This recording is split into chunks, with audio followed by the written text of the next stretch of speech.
divine grace of Charanarvind Bhakti Vedanta Swami Srila Prabhupada ki jai. Con BBD found Acharya Savior of the whole world Srila Prabhupada ki jai. Jai Vishnupad Paramans Parikshar Ashtotar Shri Srimad His Divine Grace Bhakti Siddhanta Saraswati Thakur Prabhupada ki jai. अनंत कोटि वैष्णव वृंद की जय. नामाचार्य श्री हरिदास ठाकुर की जय. प्रेम से गे जय श्री कृष्ण चैतन्य प्रभु नित्यानंद श्री अद्वैत गदाधर शिवासादि गौर भक्त वृंद की जय. श्री श्री राधा कृष्ण गोप गोपीनाथ श्याम कुंड राधा कुंड गिरि गोवर्धन की जय. गंगा माई यमुना माई की जय, भक्ति देवी तुलसी महारानी की जय, मथुरा वृंदावन धाम की जय, नवदीप मायापुर धाम की जय, श्री क्षेत्र जगन्नाथपुरी धाम की जय, श्री श्री राधा मदन गोपाल भगवान की जय, श्री श्री ताई चंद गौर सुंदर की जय, ताई गौर प्रेमानंदे। ऑल गोइज टू सिमरन Hare Krishna, all glories to सिमरन Hare Krishna, all glories to सिमरन Hare Krishna, all glories to all glories to all glories to Shri Gauranga Gauranga, all glories to Shri Prabhupada की जय। हरे कृष्णा। तो आज हम श्री चैतन्य चरितामृत के आदि लीला के 7वें अध्याय के 71वें श्लोक के ऊपर का पारण करेंगे, उसका उच्चारण करेंगे, फिर उस पर चर्चा करेंगे, प्रयास करेंगे। ठीक है ना?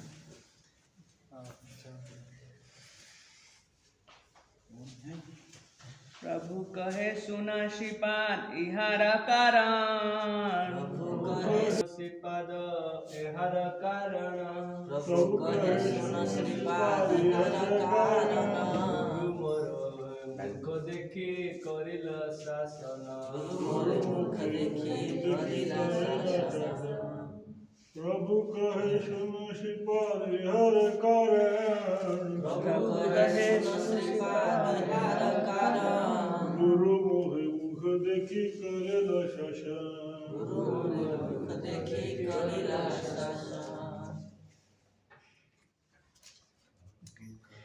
प्रभु कहे, महाप्रभु ने उत्तर दिया, सुनो, कृपया सुनो, श्रीपाद, श्रीपाद, इहार, इसका, कारण, कारण, गुरु, मेरे गुरु ने, मोरे, मुझे, मूर्ख, मूर्ख, देखी, समझकर, करेला, उन्होंने किया, शासन, दंड दिया।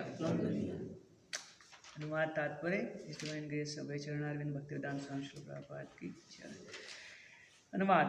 श्री चैतन्य महाप्रभु ने श्री प्रकाशानंद सरस्वती को उत्तर दिया, मान्यवर कृपा इसका कारण सुनिए, मेरे गुरुदेव ने मुझे एक मूर्ख समझकर मेरी भर्त्सना की।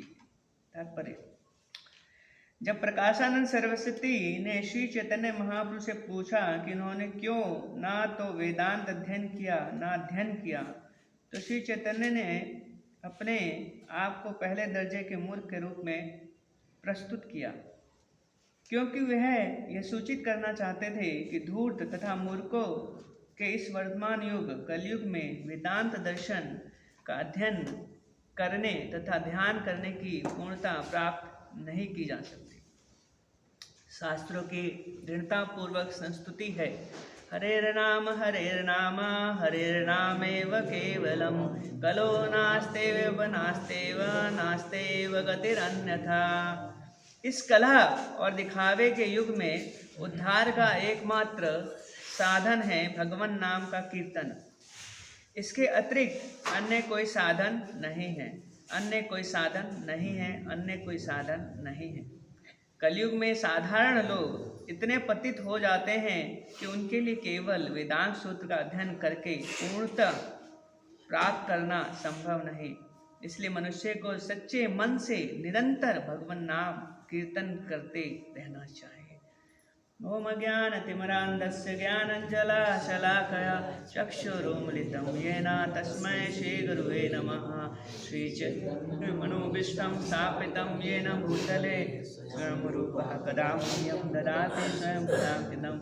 वन्देऽहं श्रीगुरो श्रीयुतापदकमलं श्रीगुरो वैष्णवांश श्रीरूपं साग्रजातं सहगण रघुनाथान्वितं तं सजीवं साद्वैतं सावधूतं परिजनसहितं कृष्णचैतन्यदेवं श्रीराधा कृष्णपादान् सहगण ललिता श्रीविशाखान्वितांश्च मे कृष्णकरुणा सिन्धु दीनबन्धो जगत्पते गोपेश गोपिका कान्ता राधाकान्ता नमस्तुते। तप्तकाञ्चन गौराङ्गी राधे वृन्दावनेश्वरी वृषभानुसुते देवी प्रणमामि हरिप्रिये। वाञ्छाकल्पतरुभ्यश्च कृपा सिन्धुभ्येव च पतितानां पावनेभ्यो वैष्णवभ्यो नमो नमः। जय श्री कृष्ण चैतन्य प्रभु नित्यानंद, श्री अद्वैत गदाधर शिवासादि गौर भक्त वृंदा। हरे कृष्णा कृष्णा कृष्णा हरे हरे, हरे राम राम राम हरे हरे। नमो विष्णुपादाय कृष्ण पृष्ठाय भूतले, श्रीमते भक्ति वेदांत स्वामिनिते नामिने। नमस्ते सरस्वते देवे गौरवाणी प्रचारणे, निर्विशेष शून्यवादी पाश्चात्य देश तारणे।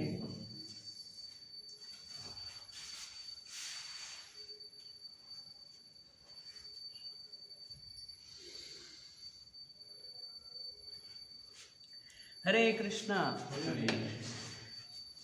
तो आप सबका स्वागत है प्रातःकालीन श्री चैतन्य चरितामृत कक्षा के अंदर भादुगढ़ मंदिर श्री श्री राधा मदन गोपाल निताई चंद्र गौर सुंदर के चरणों में।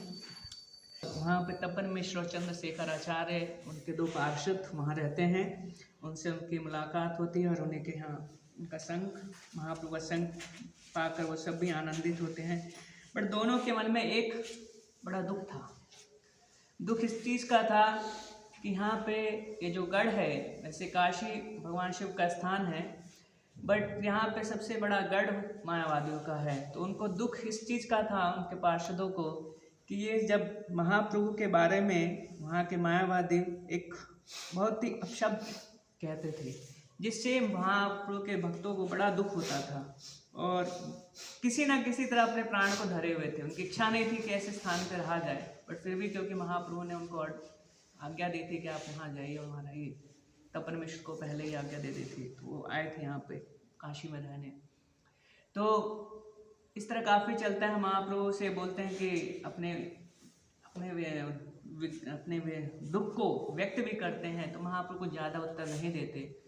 फिर उसी टाइम महाप्रभु की ही इच्छा से एक महाराष्ट्रियन ब्राह्मण वहाँ पे आता है, पहले भी आता है, 2-3 बार वो निवेदन करता है महाप्रभु को अपने निमंत्रण के लिए। क्योंकि सन्यासी को हर कोई अपने घर पे निमंत्रण देता है भोजन के लिए। कई बार उसने निमंत्रण दिया, बट एक महाप्रभु कुछ बोलते स्वीकार नहीं कर रहे थे। बट आखिरी में जब इस बारी जब महाप्रभु के पार्षद भी थे और वो भी थे, तो वो दैव इच्छा से मतलब महाप्रभु की इच्छा से दोबारा ब्राह्मण आया और इस बार उसने फिर से महाप्रभु को निवेदन किया कि आप मेरे घर पे आइए और भोजन स्वीकार करिए। इससे पहले इसलिए नहीं मना कर देते थे क्योंकि वो अन्य सन्यासियों को ही बुलाता था, मतलब मायावादी सन्यासियों को, तो महाप्रभु नहीं चाहते थे उनका संग करना। तो इस बार महाप्रभु अपने भक्तों की जो दुख को दूर करने के लिए और उस ब्राह्मण पे कृपा करने के लिए और मायावती को उद्धार करने के लिए इस निमंत्रण को स्वीकार कर लेते हैं। होता भगवान की इच्छा से। तो भगवान चैतन्य महाप्रभु उसको स्वीकार करते हैं निमंत्रण को, और फिर वो ब्राह्मण चले जाता है। वो भी खुश हो जाता है कि वहाँ आखिरकार भगवान श्री चैतन्य महाप्रभु ने उनका निमंत्रण स्वीकार कर लिया। तो महाप्रभु फिर जिस दिन निमंत्रण का तिथि होती है और दिन होता है, वहाँ पे जाते हैं और वहाँ पे देखते हैं कि बहुत सारे सन्यासी बड़े अच्छे आसन पे बैठे हुए हैं। वो सारे सन्यासी कोई और नहीं सिर्फ मायावादी थे और उनके नेता या उनके लीडर थे प्रकाशानंद सरस्वती ठाकुर, जिसको यहाँ पे श्रीपाद से संबोधित किया गया है। तो श्रीपाद सुनहाय कहा था। तो प्रकाशानंद सरस्वती ठाकुर भी वहाँ बैठे होते हैं। तो महाप्रभु सभी को प्रणाम करते हैं बड़े आदर के साथ, और प्रणाम करके वो एक ऐसे स्थान पे जाते हैं जहाँ पे सब लोग हाथ पैर धोते हैं। तो उस स्थान पे जाके वो क्या करते हैं, वहाँ पे बैठ जाते हैं। क्योंकि पहले के समाज में ऐसा मंदिरों के और जहाँ भी आश्रम में का ऐसा होता था कि मठों के अंदर कि हाथ धो प्रवेश करने के बाहर ही आपके लिए एक स्थान होगा जहाँ पे आप हाथ पैर धो के प्रवेश करिए। क्योंकि पहले चप्पल नहीं पहनते थे तो मट्टी लग जाती थी तो मट्टी को धो के अंदर जाइए। आज भी मतलब यहाँ 10 साल पहले तो मैंने देखा था चलते हुए अपने गाँव में। मैं खुद पैदल चलता था, तो कमरे में जाने के लिए आपको पैर धोना भी पड़ेगा क्योंकि बाहर से निकल के आ रहे हो। तो वहाँ पे ऐसा था। तो ऐसा कल्चर था। आज भी ऐसा जगन्नाथपुरी में आप जाएंगे तो बाहर उन्होंने बड़े सारे बना रखे हैं गेट प्रवेश द्वार पे ही, तो वहाँ पे जाके श्री चैतन्य महाप्रभु बैठ गए और बहुत ही विनम्रता का भाव प्रकट किया महाप्रभु ने वहाँ पे। जब प्रकाशानंद सरस्वती, और वहाँ पे ही महाप्रभु ने अपना प्रकाश बढ़ा दिया, अपनी तेज बढ़ा दिया शरीर का। तब सारे जो मायावादी सन्यासी थे, जब ये देखा कि ऐसा सन्यासी और इसका तेज देख के, तो बोले तो साक्षात नारायण है, क्योंकि उनका लक्ष्य ही होता है नारायण बनना। तो देखा कि तो साक्षात नारायण है। तो सभी ने बोला आप कहाँ कितने गंदे स्थान पे बैठे हैं, आप हमारे साथ आइए। तो कोई नहीं आया। तो सिर्फ प्रकाशानंद सरस्वती स्वयं गए, महाप्रभु का हाथ लिया, पकड़ के उनको पास में लेके आए और लेके आए। फिर प्रकाशानंद सरस्वती ठाकुर ने बोला कि आप तो साक्षात नारायण के समान तेजमान हैं, मेरा आपसे एक जिज्ञासा है। आप हमारे संप्रदाय के सन्यासी हैं और फिर भी आप हम वेदांत अध्ययन नहीं करते और हमारा संग नहीं करते, यहाँ पे नहीं आते, बट एक भावुक की तरह कर्म करते हैं, मतलब कीर्तन नाच करते हैं और अपने भावुक संगी गणों के साथ। तो ये प्रसंग है पूरा। तो उसके बाद महाप्रभु ये उत्तर आज का श्लोक देते हैं कि प्रभु कहे सुना श्रीपाद यह कारण, कि मैं ऐसा क्यों करता हूँ, कि मैं वेदांत अध्ययन क्यों नहीं करता और मैं भावुक की तरह कीर्तन क्यों करता हूँ उसका। तो गुरु मोरे मूर्ख देखी करीला शासन। महाप्रभु ने उत्तर दिया कि मेरे गुरु ने, इसका कारण ये है कि मेरे गुरु ने मुझे मूर्ख देखा, अव्वल दर्जे का मूर्ख देखा और मेरे पे शासन किया। और आगे के श्लोकों में बोलेंगे महाप्रभु कि क्योंकि तुम मूर्ख हो तो तुम्हारा वेदांत पे कोई अधिकार नहीं है, तुम क्या करो, सिर्फ कृष्ण नाम का कीर्तन करो। तो ये उत्तर दिया और बाकी आगे वाले श्लोकों पे चर्चा होगी। तो जो मैं इसमें जो समझ पाया और जो मैं सोचा कि क्या किस पे चर्चा किया जाए, तो मेरे को दो चीज़ें समझ में आई कि विनम्रता भगवान के ह्यूमिलिटी अट्रैक्ट्स अटेंशन, और या क्या हम तो विनम्रता किसी को आकर्षित करती है, भगवान किसी के ध्यान को। भगवान श्री चैतन्य महाप्रभु के चरित्र से इस वाले प्रसंग में हम देखेंगे कैसे उन्होंने मायावादियों का जो ध्यान था वो आकर्षित किया। और दूसरा महाप्रभु का ये वाक्य कि यहाँ पे श्रील प्रभुपाद जी पपट में बोलते हैं कि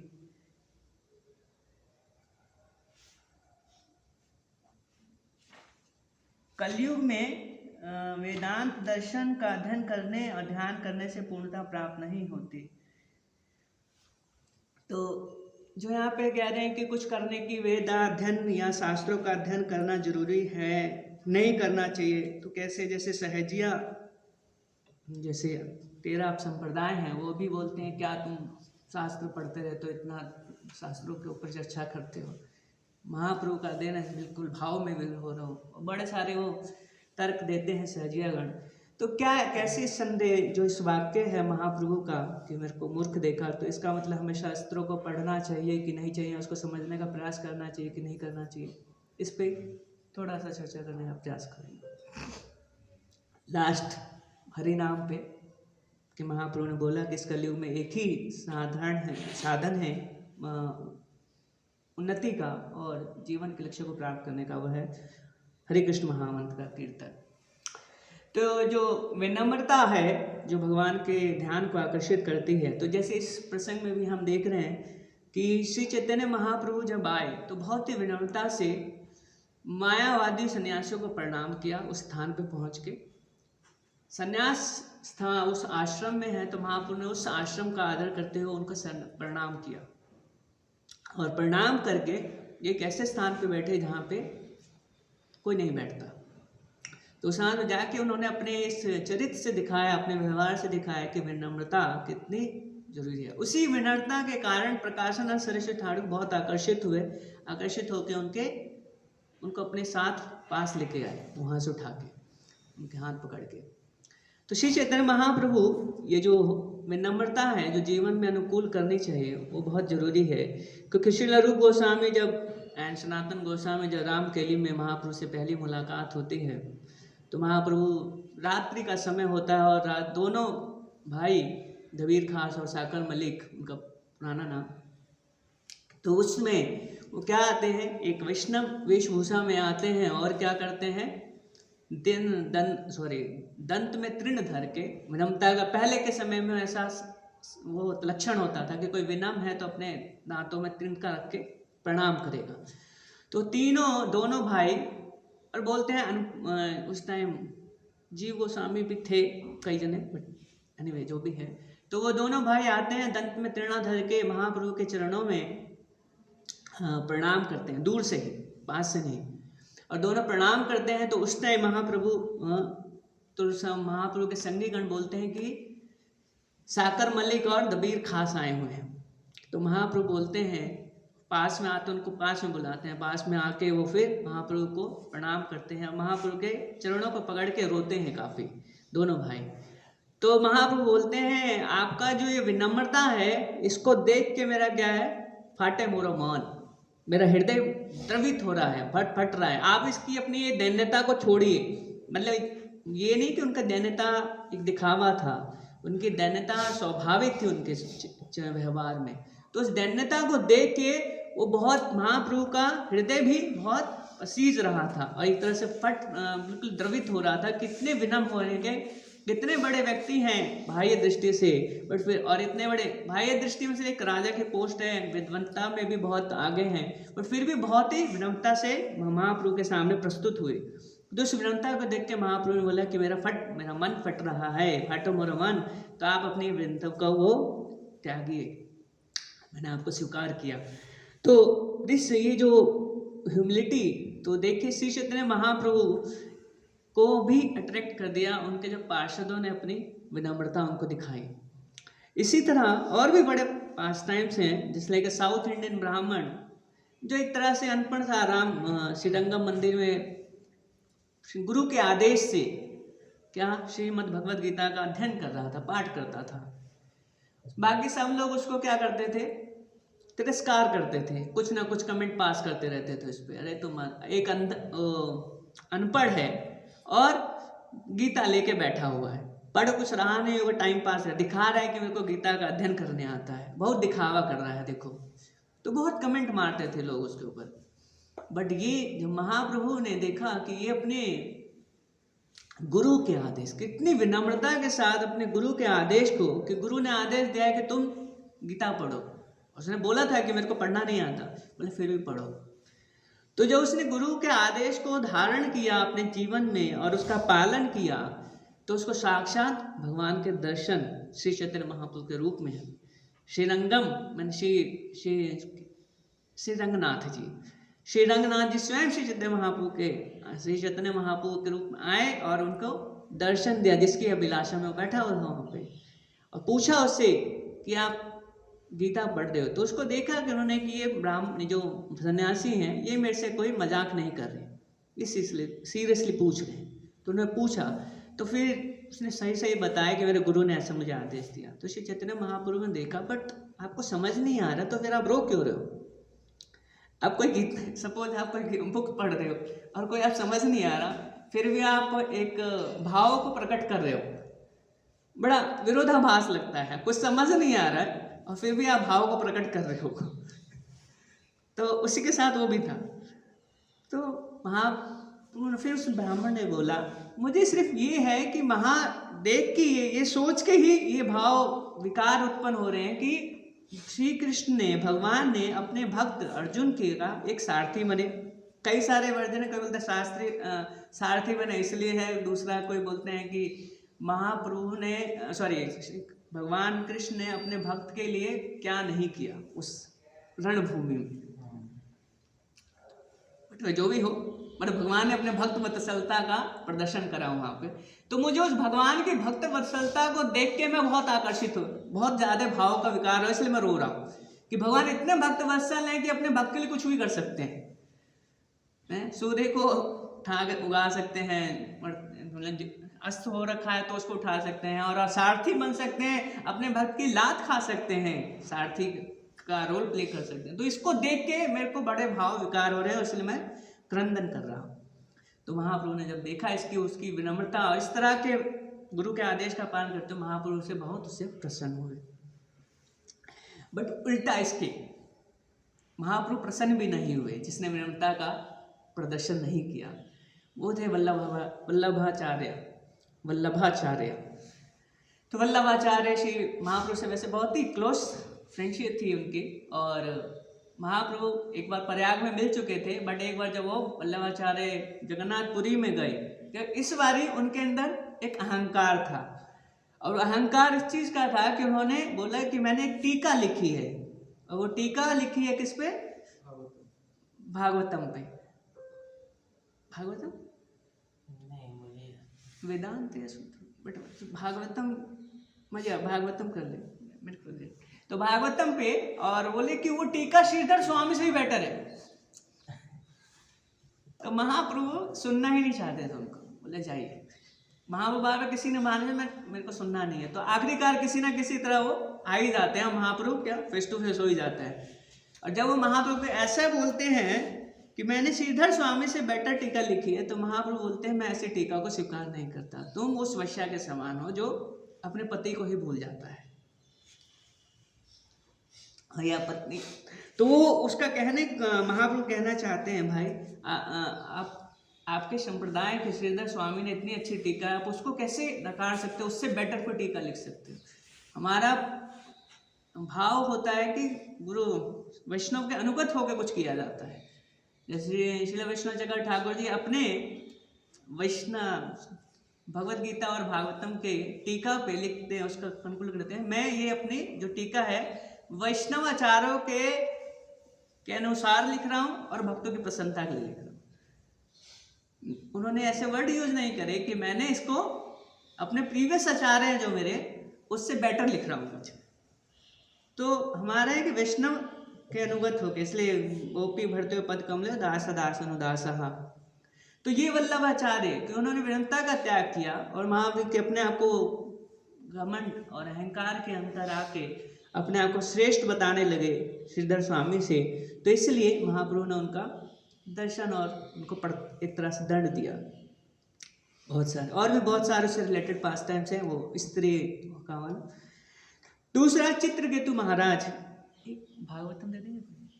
भागवतम ज्ञान कौन सा इसका? छठा स्कंद 17वां अध्याय। चित्रकेतु महाराज। तो चित्रकेतु महाराज भी जब भगवान इंगिरा ऋषि और नारद मुनि आए और उनको बड़ा संदेश दिया, उनका सारा मोह खत्म करा, तो फिर उनको बोला कि आप शंकरशन की भक्ति करिए, भगवान शंकरशन की। तो भक्ति करे तो उनको बड़ी सिद्धि प्राप्त हो गई भगवान की। अब वो क्या विचरण करने लगे अपने एयरप्लेन के अंदर, और विचरण करते करते एक ऐसे स्थान पे गए जहाँ पे भगवान शिव पार्वती माता को अपनी गोद में बैठा कर भागवतम खड़ा कर रहे थे। तो इसको देख के चित्रकेतु महाराज को बड़ा अचंभित, बड़ा भ्रमित हुए कि ये कैसे हो सकता है, भागवतम खिला वो पब्लिक के अंदर पब्लिक के अंदर कुछ ऐसे कोई कर सकता है। तो उन्होंने बहुत कुछ उस टाइम कहा। तो एक श्लोक बोला ऐसे, इत्यद्रिय विदुषः ब्रुवणे बहुशोभनम रुषः देवी धृष्टाया निर्जित आत्मा अभिमानिने। कि बोलने लगे कि ये वैष्णव, बाकी बहुत सारे शब्द बोले, तो ये एक वैष्णव ऐसा कि कोई इतने बड़े वैष्णव हैं और ऐसा कार्य कर सकते हैं, समाज में सोशल कस्टम का कुछ तो ध्यान रखना चाहिए, भागवतम कथा करते हुए ऐसा कार्य तो नहीं करना चाहिए। तो उन्होंने कुछ बोले, कुछ शब्द बोले। फिर उसके बाद माता पार्वती ने क्या करा, निकाल दिया है, निकालना है 17वां अध्याय। तो वहाँ पे फिर पार्वती माता ने उनको काफ़ी सारे उनको कर्ज किया, और फिर माता पार्वती ने बोला कि तुम क्या है, तुम्हें एक ऐसे महान पुरुषों के ऊपर में दोष नहीं दे सकते, जो आप श्रीमद् भागवतम के 10वें स्कंद में आता है, तेजेशाम ना दोषाय, कि जो बहुत बड़े व्यक्ति हैं, पावर शक्तिशाली व्यक्ति हैं, उनमें हमें दोष नहीं देखना चाहिए। तो श्रील प्रभुपाद जी उसके तात्पर्य में बहुत ही सुंदर श्लोक के 6, 17, 20 के तात्पर्य में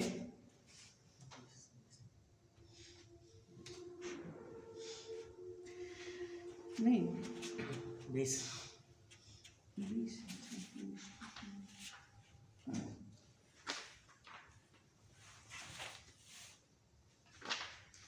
10 है, सॉरी 10 है। तो 10 के तात्पर्य में मैं एज इट इज पढ़ रहा हूँ क्योंकि बहुत ही सुंदर तात्पर्य है और प्रभुपाद जी ने इस ह्यूमिलिटी के ऊपर ही बोला है। तात्पर्य, यद्यपि चित्रकेतु शिव का अपमान नहीं करना चाहता था, किंतु उसे चाहिए था कि उनकी आलोचना नहीं करता। भले ही शिवजी सामाजिक शिष्टाचार का उल्लंघन कर रहे थे, फिर भी उनकी आलोचना ना करता। कहा गया है तेजसाम न दोषाय, जो परम समर्थ है उसे निर्दोष मानना चाहिए। उदाहरणार्थ, किसी को सूर्य की बुराई नहीं करनी चाहिए, यद्यपि वह सड़कों से मूत्र आदि को उड़ाता है। सर्वाधिक शक्तिमान की आलोचना ना तो सामान्य व्यक्ति द्वारा ना ही महान पुरुषों द्वारा होनी चाहिए। चित्रकेतु को यह समझना चाहिए था कि यद्यपि शिव उस प्रकार बैठे हुए थे तो भी उनकी आलोचना नहीं होनी चाहिए थी। कठिनाई यह थी, ये इंपॉर्टेंट है, कठिनाई यह थी कि चित्रकेतु भगवान विष्णु संकर्षण का परम भक्त हो गया था और संकर्षण का वर प्राप्त होने से उसे कुछ घमंड भी आया था। अतः उसने सोचा है कि वह किसी को भी, चाहे वह शिवजी हो ही क्यों न हो, आलोचना कर सकता है। भक्त में ऐसा गर्व अक्षम्य है। वैष्णव को हमेशा विनम्र रहना चाहिए और अन्य को आदर करना चाहिए। तृणादपि सुनेचेना तरोरपि सहिष्णा मानेनान मानदेना कीर्तनीयः सदा हरि। अपने को तिनके से भी तुच्छ मानते हुए मनुष्य को विनीत भाव से हरि के पवित्र नाम का जप करना चाहिए। उसे वृक्ष से भी अधिक सहिष्णु, मिथ्या अहंकार से रहित, अन्य को सम्मान प्रदान करने के लिए तत्पर रहना चाहिए। ऐसी ही मनोदशा में ईश्वर के पवित्र नाम का निरंतर जप संभव है। वैष्णव को किसी अन्य की स्थिति को कम समझने की चेष्टा नहीं करनी चाहिए। विनम्र बने रहकर हरे कृष्ण मंत्र का जाप करना ही श्रेष्ठकर है। निर्जित आत्माभिमाने शब्द से सूचित होता है कि चित्रकेतु ने अपने को शिव से भी बड़ा इंद्रजीत माना था, किंतु वास्तव में वैसा नहीं था। इन्हीं कारणों से माता पार्वती चित्रकेतु पर क्रुद्ध हुई। इंपॉर्टेंट लाइन है, विनम्र बने रहकर हरे कृष्ण मंत्र का जप करना चाहिए, जप करना ही श्रेष्ठकर है। तो श्रील प्रभुपाद इस तात्पर्य में भी वही बोल रहे हैं कि हमें विनम्रता का अनुकूल करना चाहिए और वही भगवान से का ध्यान हमें आकर्षित करने में हेल्प करता है, सहायता करता है। लास्ट प्रभुपाद जी अपने एक रूम कन्वर्सेशन में आपने सुना होगा कि the humble and meek shall go to the kingdom of God. तो बाइबल में प्रभुपाद जी बोलते हैं, बाइबल में भी ऐसे स्टेटमेंट है कि एक वेदांत और जो हम मीक को क्या कहते हैं, हाँ, एक विनम्र और अपने दीनहीन है वही भगवान के राज्य में जा सकता है, भगवान के साम्राज्य में जा सकता है, और कोई नहीं। तो इसलिए इस महाप्रभु ने अपने चरित्र से इस प्रसंग में हमें दिखाया कि हमें कैसे विनम्र रहना चाहिए अपने व्यवहार के अंदर, वैष्णव समाज के अंदर। दूसरा जो महाप्रभु इस प्रभुपाद जी पर पढ़ रहे कि क्या हमें शास्त्रों को अध्ययन नहीं करना चाहिए, सिर्फ कीर्तन करना चाहिए, जैसा अपने आप को मूर्ख और प्रभुपाद जी तात्पर्य बोलते हैं तर्क का। तो इसके ऊपर है तो बहुत बड़ा विषय, बट ट्राई करूँगा छोटे जितना समराइज कर सकूँ। तो लघु भागवतम का अमृत श्री रूप गोस्वामी द्वारा रचित एक पुस्तक है जिसके अंदर उनका विषय वस्तु है श्री कृष्ण, कि कृष्ण कैसे सभी अवतारों के शिरोमणि हैं। उस चीज़ को स्टैब्लिश करते हुए उसका स्थापित करने के लिए उन्होंने बहुत सारे शास्त्रों से रेफरेंस दिए हैं वहाँ। तो उसके पहले अध्याय में ही इस चीज़ को स्टैब्लिश करने कि हमारा जो भी प्रमाण होगा वो शास्त्रों पे होगा। तो शास्त्रों पे होगा प्रमाण, तो उन्होंने बोला कि मैं शास्त्रों में जो लिखा है उसके अकॉर्डिंग बोलूँगा। बट कई सारे समाज के अंदर दर्शन हैं, उसमें से छठ दर्शन आपने सुना होगा। जो छठ दर्शन में से एक दर्शन है गौतमा, जिसे कहते हैं न्याय दर्शन, और दूसरा है वैशेषिका, तो जिसे कन्नड़ ने दिया।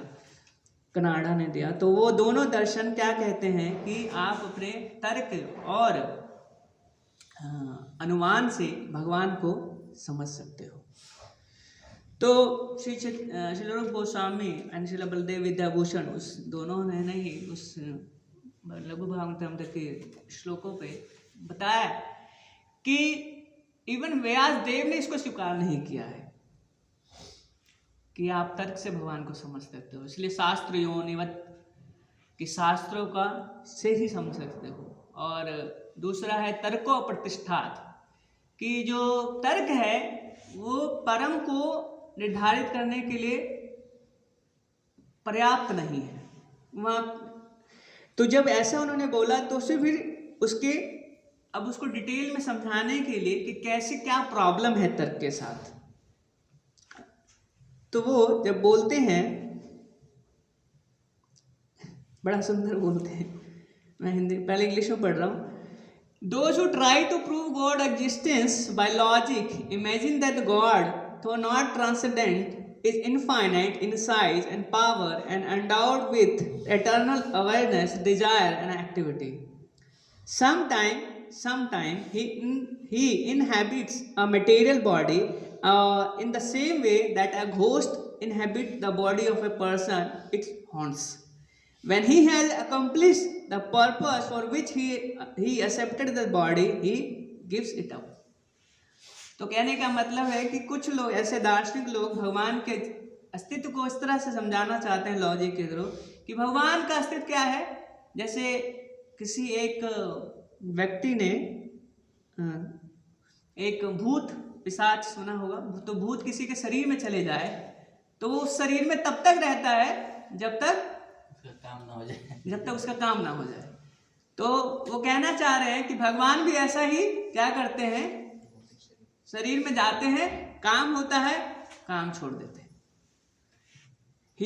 When he has accomplished the purpose for which he has accepted that body, he gives it up.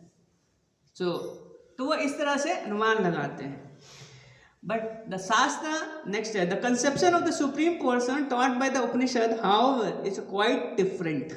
God has a complete and a perfect nature, full of bliss and is endowed with all transcendental quality. तो इस तरह वो तर्कवादी बोलते हैं। तो इस तरह से वो भगवान के अस्तित्व को समझाना चाहते हैं। तो श्रील बलदेव विद्याभूषण बोलते हैं तर्क के साथ क्या प्रॉब्लम है। देखिए, तर्क को पूरा न्याय सिस्टम के लिए भी यूज किया जा सकता है। तर्क को एक अपना एक स्पेसिफिक मीनिंग भी होता है उसका। तो तर्क एक पद्धति है। जैसे मुझे पता करना है कि पहाड़ के ऊपर कुछ उदाहरण देते हैं कि फर्स्ट कि हमें संदेह है कि क्या किस चीज़ का संदेह है कि पहाड़ों पे आग लगी है कि नहीं। तो कुछ कहेंगे कि वहाँ पे कोई फायर नहीं है और कुछ कहेंगे वहाँ पे फायर है। तो इस तरह से वो क्या करेंगे, और क्योंकि वहाँ स्मोक आ रहा है तो फायर होगी, ये एज्यूम किया जाएगा कि वहाँ पे अगर धुआं है तो फायर होगा।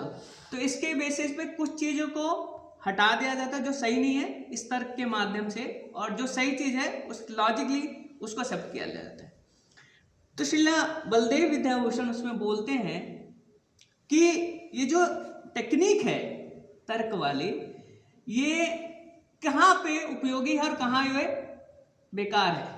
तो बोलते हैं ये उपयोगी वहाँ पे है जब आप ऑर्डिनरी मैटर्स की बात करते हो। उदाहरण किस चीज़ का है, माउंटेन का है, तो ऑर्डिनरी मैटर है, संसार का है। But it is a useful technique in understanding ordinary matter but far from adequate for understanding the absolute truth. तो अगर तर्क से ठीक है, ऑर्डिनरी मैटर में आप लॉजिक लगा के कुछ चीज समझ सकते हो, अनुमान लगा सकते हो, बट जब आप परम सत्य की बात करने वाले हो और उसको तर्क के माध्यम से जाने, तो वो बहुत ही टेक्निक आपकी पर्याप्त नहीं है उसको भगवान से समझने के लिए। तो एक्चुअली जब ऐसा हम कहते हैं कि नहीं ये तर्क का है, तो फिर वो काउंटर आर्गुमेंट करते हैं, और वो काउंटर आर्गुमेंट बोलते हैं कि उपनिषदों में भी कहा गया है कि हमें अपनी रीजनिंग को लगाना चाहिए। और एक श्लोक है जो हमने कई बार, आपने वो मना दृष्टव्य श्रोतव्य मंतव्य निधि ध्यान आपने सुना होगा। तो बृहद भागवतामृत का श्लोक है, सॉरी बृहद भागवता नहीं, बृहद आरण्यक उपनिषद, तो वो श्लोक को कोट करते हैं। देखो यहाँ पे बोला है कि अपनी लॉजिक को लगाओ, रीजनिंग को लगाओ। तो आत्मवारे द्रष्टव्य श्रोतव्य मंतव्य निधि ध्यास तो मैत्रेय। हे मैत्रेय क्या करो, श्रवण करो, और मंतव्य मतलब होता है अपनी रीजनिंग पावर को लगाओ, किसको, समझने के लिए। एंड देन फिर मेडिटेट करो, जब समझोगे तभी मेडिटेट कर पाओगे, अदरवाइज नहीं कर पाओगे।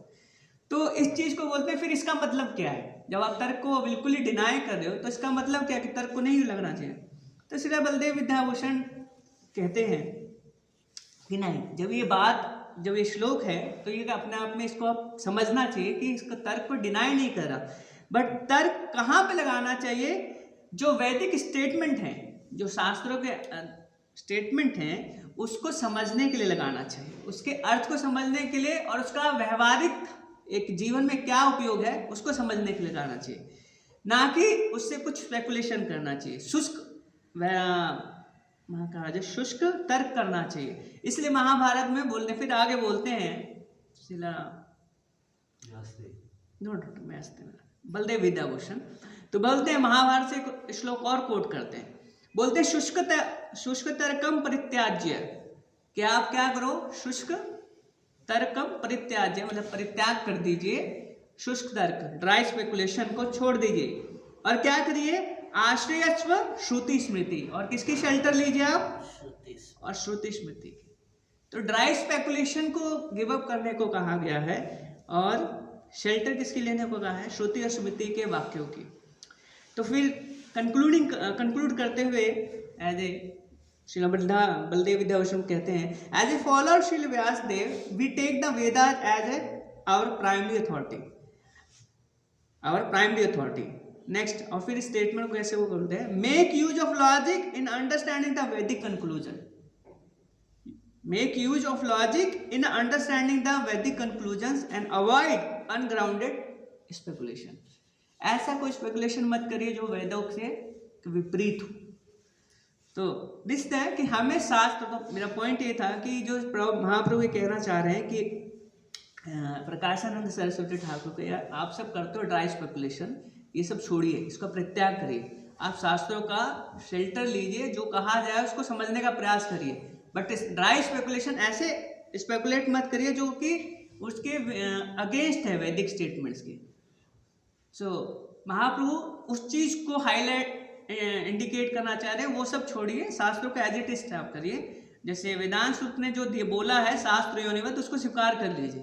एंड ये हम चारुमुख भट्टाचार्य के कन्वर्सेशन में देखते हैं, महाप्रभु ने बोला कि आपने सारा वेदांत सूत्र पढ़ा है, मुझे सब कुछ समझ में आया, बट जो आपने टीका दी वो मुझे एक भी नहीं समझ में आया। तो मतलब जब आपने सूरज, तो मेरे को सब कुछ दिख रहा था, जब आपने टीका दी तो ढक दिया आपने, वो सूरज दिखना बंद हो गया। तो महाप्रभु ने ये नहीं बोला कि वेदांत सूत्र मेरे को नहीं समझना चाहिए, बेकार है वेदांत सूत्र, बोला कि आपकी जो टीका है, जो अनग्राउंडेड स्पेकुलेशन है आपकी, वो बेकार है, तो उसको आप क्या करिए, गिव अप कर दीजिए। तो हमें अपनी लाइफ में भी ऐसे स्पेकुलेशन का एक अपना है, उतना ही स्पेकुलेशन जो बाउंड्री में रहे वैदिक तो वो ठीक है, उसके बियॉन्ड जाते हैं तो वो अगेंस्ट होगा, और इससे हम भक्ति के हो सकता है, भक्ति से के अगेंस्ट है वो, जिससे हमारा गोल भी चेंज हो जाता है कभी संभव है। तो ये मेरे कुछ विचार थे आज के श्लोक के ऊपर। किसी की कोई टिप्पणी और किसी का कोई करेक्शन और किसी का कोई प्रश्न? तो नाम की महिमा पर कुछ बताने वाले थे। 9 बज गए, 8 बजे निकलना है। टिक्का मतलब कमेंट्री होता है। हाँ, टिक्का मतलब कमेंट्री।